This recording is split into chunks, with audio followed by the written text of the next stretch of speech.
Salut tout le monde, c'est Melvin, j'espère que vous allez bien. Je vous retrouve aujourd'hui pour une nouvelle vidéo, la première vidéo de cette année 2025. Laissez-moi la commencer par vous souhaiter une excellente année 2025, je vous adresse tous mes vœux. J'espère qu'elle sera remplie de bonheur, de santé, de succès et tout ce qui va avec. C'est vraiment tout le mal que je peux vous souhaiter, je tiens aussi sincèrement à vous remercier du fond du cœur pour l'année 2024. C'est une année où vous avez été extrêmement présent à mes côtés, que ce soit sur Instagram, YouTube ou Spotify. Et franchement, ça fait super chaud au cœur, comme je le dis souvent, vous avez vraiment changé ma vie, grâce à vous, je peux faire quelque chose que j'aime. Et en plus de faire quelque chose que j'aime, il y a des gens qui regardent ce quelque chose que j'aime et c'est juste incroyable. Pour cette année, mes résolutions, je compte bien les tenir. Dès février, il y aura un nouveau format qui va apparaître sur la chaîne. D'ailleurs, je vous mets l'intro juste maintenant.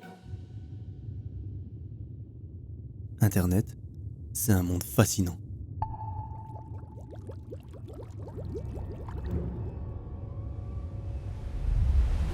Tout ce qu'on y trouve, c'est en quelque sorte la face visible de l'iceberg. Mais lorsqu'on s'aventure un petit peu plus dans les profondeurs, tout devient de plus en plus sombre.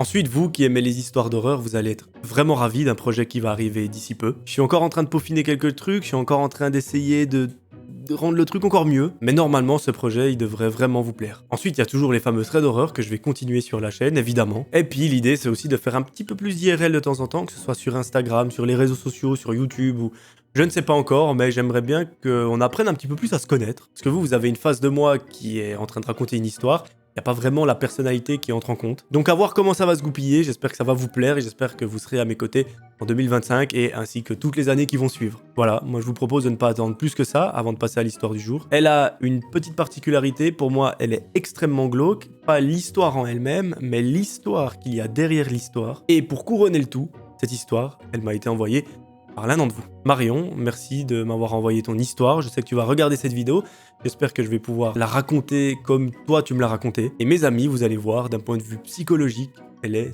très glauque. Tout commence lorsque Marion a 12 ans. Elle nous raconte qu'à ce moment-là, dans sa vie, elle n'avait absolument aucun problème. À 12 ans, le seul problème que l'on a, c'est d'avoir envie de rentrer à la maison pour aller jouer dehors avec ses amis. Et c'était un peu son cas à ce moment-là. À l'école, apparemment, Marion, c'est une très bonne élève. Et en plus d'être très douée, elle est super sympa, selon ses professeurs. C'est vraiment une élève modèle, et rien que pour ça, un grand bravo Marion, parce que ça n'a pas toujours été mon cas. Même si, voilà, à cet âge, ça allait plus ou moins, c'est plutôt en dernière année d'école obligatoire que c'était un petit peu moins bien. J'étais pas un cancre, mais on faisait un petit peu plus le foufou, si je peux dire. Mais ça va. Pour avoir encore contact avec certains de mes enseignants, je crois qu'ils m'en ont pas trop tenu rigueur. Marion, elle nous donne quelques détails concernant sa situation familiale. Elle habite dans une très grande maison dans la campagne française et elle vit avec ses deux parents et son frère. Son frère, apparemment, il a 1 an de plus qu'elle et les deux s'entendent à merveille. Ils ont vraiment une relation très fusionnelle et ça, c'est plutôt cool à entendre aujourd'hui. Ses deux parents s'aiment comme au premier jour, donc j'ai envie de dire, tout va pour le mieux. Un jour, toute la petite famille est au travail ou à l'école, et ce soir-là, la maman de Marion est censée aller la chercher après les cours. À ce moment-là de l'année, on est en hiver, la maman de Marion, elle est pas trop fan quant à l'idée de laisser sa fille rentrer toute seule dans la nuit après les cours, et j'ai envie de dire c'est un peu normal pour un parent. Du coup, ce qu'elle fait, c'est qu'elle lui dit, ma chérie, après les cours, tu restes dans le bâtiment, et moi je viens te chercher, comme ça on rentre ensemble. Environ une quinzaine de minutes après avoir terminé les cours, une voiture se gare devant l'établissement. Marion sort, elle s'approche de cette voiture, elle ouvre la portière et elle rentre à l'intérieur. Sa maman lui dit coucou ma chérie, j'espère que ça va bien, j'espère que tu as passé une bonne journée. Avant de rentrer à la maison, on va aller faire quelques courses pour le repas de ce soir. Comme ça, quand papa et ton frère rentrent, on peut manger un bon petit plat. Bon, bah pas de souci, la maman et sa fille se rendent au magasin, elles achètent de quoi faire un bon petit plat et elles repartent en direction de la maison. Lorsqu'elles arrivent avec la voiture dans la rue, la maman de Marion commence vraiment à paniquer parce qu'elle voit au loin sa maison. Il y a la porte d'entrée qui est grande ouverte et elle panique pour 2 raisons. La première, c'est pourquoi est-ce que cette porte est grande ouverte, et de 2, c'est que le chat qui est à l'intérieur, elle a peur qu'il se soit enfui. Parce qu'apparemment, même si c'est une maison, c'est pas un chat qui va beaucoup à l'extérieur. Donc elle flippe à l'idée que celui-ci se soit échappé à tout jamais. Elle gare assez vite la voiture, elle sort de celle-ci avec sa fille en la tenant par la main. Les 2 femmes rentrent dans la maison et très vite, la maman comprend ce qui s'est passé. Pendant qu'elle et son mari étaient au travail et que les 2 enfants étaient à l'école, toute la petite famille a été victime d'un cambriolage. Alors c'est droit ce qu'il ne fallait pas en ce moment parce que déjà il sort d'une période assez compliquée. Elle n'a pas voulu me donner de détails sur ça et on respecte. Et surtout ils viennent d'acheter des nouveaux meubles, d'acheter des nouvelles affaires pour la maison. Et là, lorsque les 2 femmes arrivent dans le hall d'entrée, elles voient que toute la maison est retourné. Les cambrioleurs ou le cambrioleur, on ne sait pas exactement combien ils étaient, ils ont ouvert absolument tous les meubles, ils ont retourné tous les tiroirs, toutes les affaires qu'il y avait à l'intérieur, ils les ont prises et ils les ont jetées partout. Eux, le seul but qu'ils avaient, c'était de trouver des objets de valeur, que ce soit des bijoux, des montres ou de l'argent liquide. Et j'ai envie de dire, c'est presque ça, dans un cambriolage, qui est le pire, c'est de se dire que quelqu'un est allé de façon très intime chez nous, il a retourné tous les tiroirs, il a tout saccagé. C'est pas tant les quelques billets qu'il pourrait trouver, alors évidemment c'est de l'argent, c'est embêtant, mais ça reste de l'argent. Tandis que là, lorsque le cambrioleur retourne le meuble, c'est juste atroce. Bon, la maman de Marion, à ce moment-là, elle a un excellent réflexe. Elle dit à sa fille, écoute ma chérie, on va rien toucher, parce que comme ça, les policiers peuvent venir prendre les empreintes et faire une enquête. Elle prend son téléphone, elle compose le numéro de la police, et elle les appelle pour leur demander de venir. Quelques dizaines de minutes plus tard, une patrouille de police arrive sur place. Madame, est-ce que par hasard vous avez des caméras de surveillance dans la maison ou dans les alentours? Et là, malheureusement, la maman de Marion, elle lui dit, non, on n'en avait pas jusqu'à maintenant, mais probablement qu'à partir de maintenant, on en aura. Bon, malheureusement, les policiers peuvent pas s'appuyer sur ça pour essayer de retrouver les cambrioleurs. L'enquête suit son cours et un petit moment plus tard, le papa et son fils rentrent à la maison. Déjà, le papa, en arrivant, a eu un gros coup de flip parce que la maman n'a pas eu le temps de l'appeler. Du coup, il arrive à la maison avec son fils, il voit qu'il y a une voiture de police devant. Ça doit pas être la meilleure sensation au monde. Et pendant 2 jours, Marion nous raconte que elle et sa famille sont allés dormir chez des amis qui habitent très proches. Pourquoi? Parce qu'en fait, la famille ne se sentait pas de rester dans une maison qui vient de se faire cambrioler, par peur que les cambrioleurs reviennent, qu'ils veuillent s'en prendre à eux ou même aux enfants. Et petit détail que j'ai oublié de vous dire, c'est que le chat, lui, il a eu tellement peur qu'il allait se réfugier dans la chambre à coucher. Ils l'ont retrouvé sous le lit en train de taper sa meilleure sieste. Donc ça veut dire que ce sagouin, il a eu peur, il a tout vu, et après, il a fini par s'endormir. Tant mieux, au moins, il ne s'est pas échappé. Mes amis, tout ce que je viens de vous raconter, c'est pas l'histoire en elle-même. Tout ce que je viens de vous raconter, ça nous sert à une chose. À partir de ce jour-là, le père et la mère ont décidé de faire installer tout un système de caméras de surveillance dans chaque pièce de la maison. À quoi ça va nous servir pour l'histoire?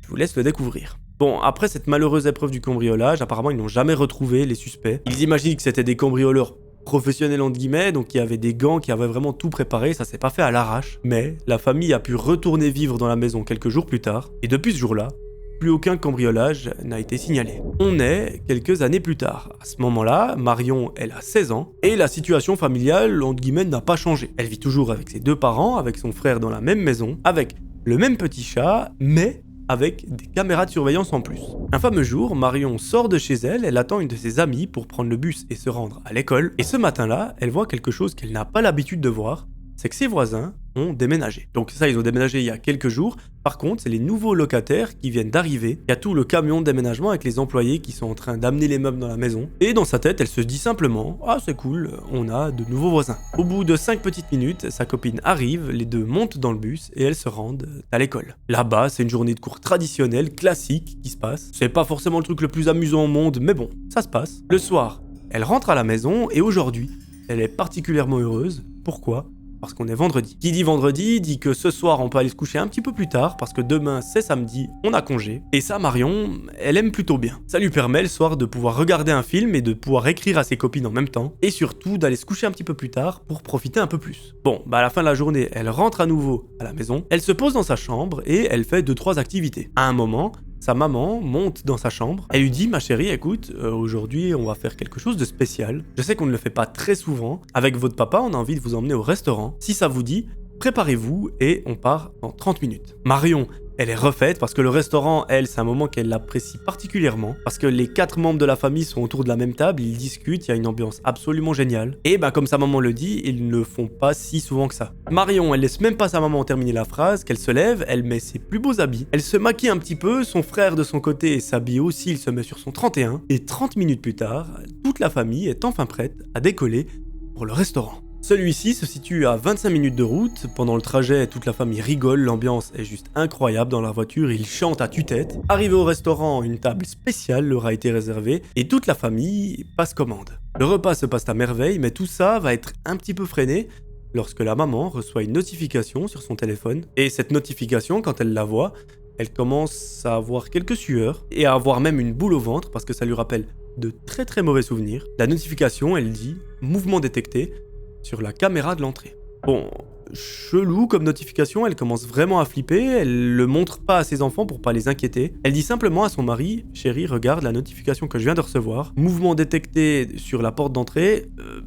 j'ai un peu peur qu'on ait affaire à un nouveau cambriolage. Lorsqu'elle ouvre l'application pour essayer de se connecter à la caméra, elle commence encore plus à flipper parce que malheureusement, elle ne peut pas prendre le contrôle de la caméra. Le système affiche tout simplement une erreur, donc elle ne peut pas voir ce que la caméra voit. Et l'angoisse et le stress augmentent de plus en plus lorsqu'elle ne reçoit pas une, pas deux, pas trois, pas quatre, mais 5 notifications, comme quoi il y a quelqu'un qui est passé par la porte d'entrée, par le salon, par la cuisine et par les chambres. Elle essaye de refermer l'application plusieurs fois, de la rouvrir, jusqu'à un moment où bingo, la caméra semble refonctionner. Là, elle regarde ce que les caméras voient et le stress retombe directement lorsqu'elle voit le gros sagouin de la famille, le chat, qui est devant l'une des caméras et qui s'amuse à sauter contre et à activer le détecteur. Ouf, la maman et le papa sont soulagés, ils peuvent profiter tranquillement de leur repas avec les enfants. C'est un moment si rare donc on va en profiter. Le reste du repas se passe à merveille, l'ambiance est hyper conviviale et hyper joyeuse et à la fin du repas,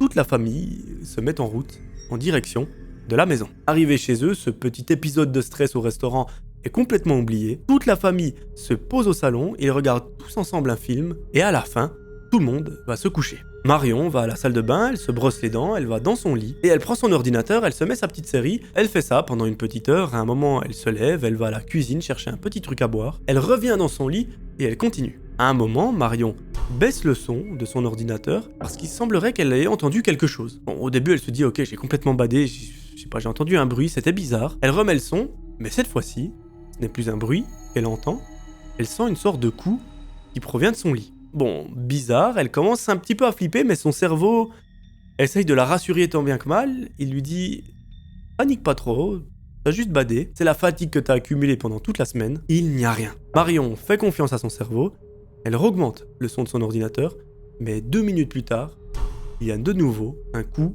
contre le lit. Là, elle commence vraiment à bader. Elle laisse volontairement le son de son ordinateur, elle l'augmente même un petit peu pour se rassurer. Et là, elle va faire quelque chose que personnellement je n'aurais pas eu le courage de faire. Elle va se pencher par-dessus son lit et gentiment regarder sous ce lit pour voir d'où proviennent les coups. À tout moment, c'est le chat qui s'amuse à taper contre parce que déjà qu'il a fait des trucs bizarres avec les caméras. Sauf que en glissant les yeux sous le lit, Marion a l'impression de se décomposer lorsqu'à quelques centimètres en dessous d'elle, elle voit qu'il y a une personne couchée sous son matelas. Là, elle voit que la personne est extrêmement jeune, c'est pas un adulte de 40 ans, on dirait un petit garçon qui semble avoir 8 ou 9 ans, ou peut-être même un petit peu moins. Elle lui dit « Mais putain, qu'est-ce que tu fais là ?» Le petit garçon ne parle pas, il commence même à flipper, il se recule. Marion, elle est autant flippée que le garçon, elle décide de sortir de sa chambre en courant, elle descend les escaliers, elle va réveiller sa maman, elle lui dit « Maman, viens avec moi, je te promets sur ce que j'ai de plus cher au monde, il y a un enfant qui est couché sous mon lit, s'il te plaît,